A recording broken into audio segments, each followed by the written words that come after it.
This is not an advertisement.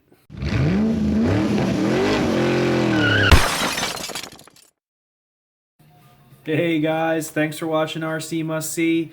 I appreciate it. Today we're going to be working on the old Jlb Cheetah. It's been down for the count for a little while. The ESC finally went, so today I got some new parts. First thing, I got a new transmitter and receiver. That's the Spectrum DX2E 2-channel radio. Nothing too expensive, but pretty good quality. Next, I got Futaba S3305, new steering servo. Being waterproof and a little bit better quality, hopefully that will add to the Cheetah's performance. And last but not least, I got a brand new 10th scale Castle Sidewinder 3 ESC. Meant for brushless motors, fully waterproof, good quality brand name. Let's put it on, guys. Okay, so obviously the first thing we have to do is remove our old parts. You can see them right there. We have our ESC and our original stock servo. The receiver is gone because I stole it out of the Cheetah and put it in my Twin Hammers build. Just because the Traxxas one I had used on that car died. So that's why I bought all three of those things. The first thing I think I'm going to do is unplug everything and start removing our servo.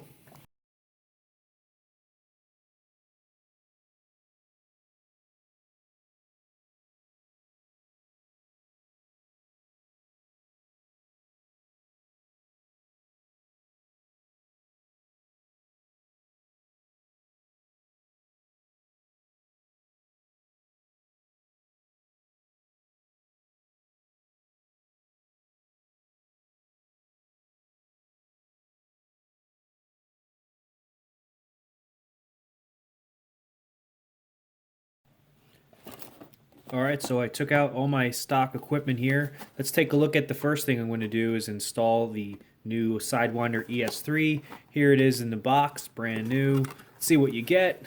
Here's all your connectors, where the motor plugs in here.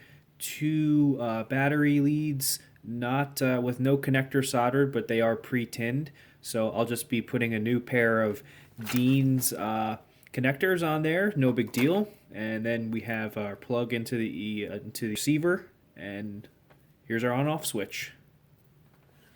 Let's see what else we get here.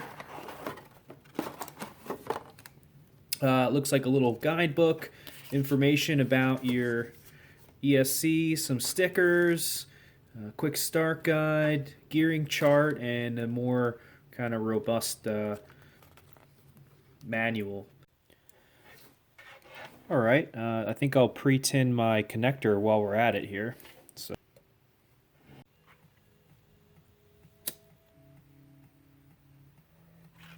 Alright, so looking at the new ESC compared to the stock one, you can see that the new one doesn't have the wires coming off right off of it. Basically, the ones that are on the motor plug directly into the ESC. So that does kind of change the way you have to put this in here. I kind of fiddled with it a little bit. Remember, it's got to fit with the servo in there. Here's our new Futaba servo. And I tried it lengthwise. It didn't quite work. Either way, it's going to be a stretch for these cables. Hopefully, it won't be too extreme or cause any problems. I tried it in both directions, and it's pretty much the same. This one might be a little bit better, having them closer to the outside of the truck, but I'll have to make a decision here in a second. Okay, so I've chosen to install it this way. Everything does fit here, as you can see, and I think that'll stay put. So the next thing we'll move on to is the servo. Here's our old servo.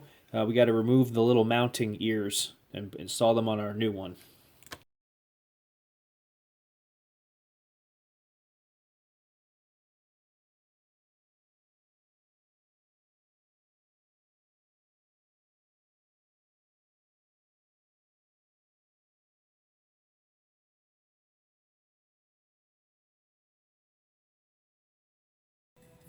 Okay, all set.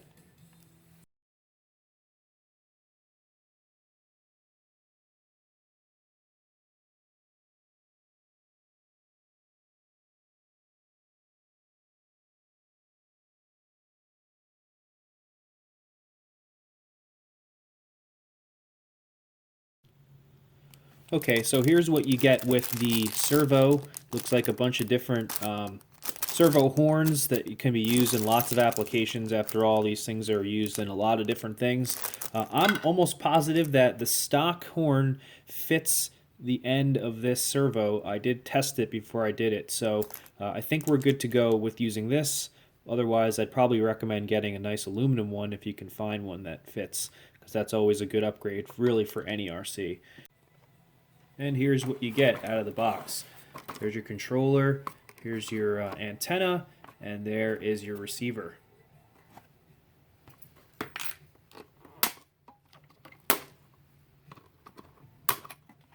This is for your throttle and your servo. Nice big wheel and good feel. Trigger feels good. We've got to go through the process of programming our ESC, which we can do. Alright, with mounting the receiver, you have a couple options here.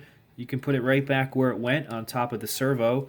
And I've seen people mount it other places, including on top of the brace bar there, which I kind of like that idea. I think I'll put it back where it originally was, right there.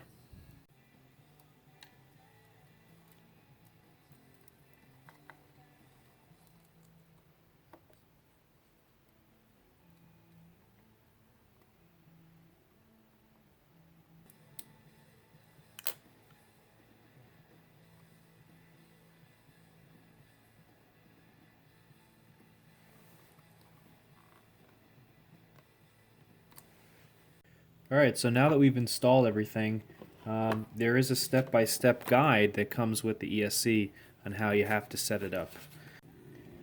Alright, so we just got to plug in our connectors here. This is for the throttle. Now, holding full throttle on the turned on remote, turn the switch on.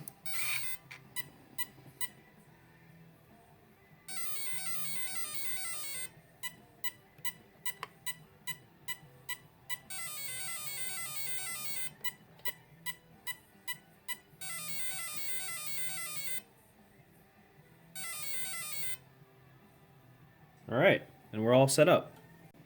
Let's see if it worked. Oop. Nice! Perfect! Sounds actually better than stock already. Maybe my whole setup was dying and it just slowly died.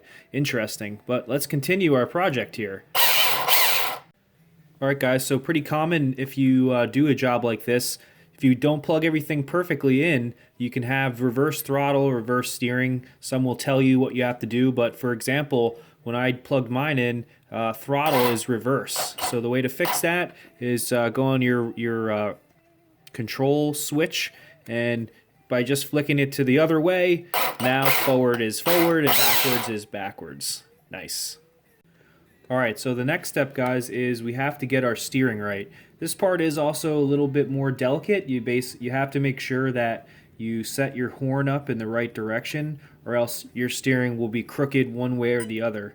So super important that you kind of make sure the wheels are nice and straight, the steering rack. Probably a good idea to have the wheels mounted so that you can get a better look at where you're at.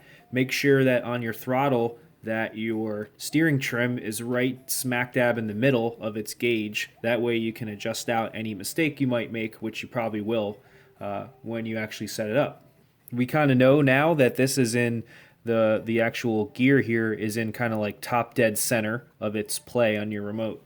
So you can just make sure you get this all straight. I think I've got it.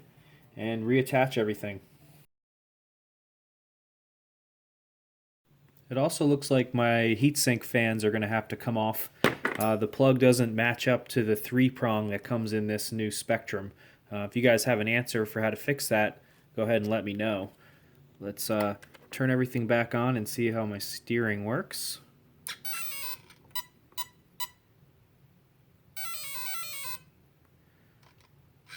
Right turn, left turn, right turn, left turn. Looks like it's working to me.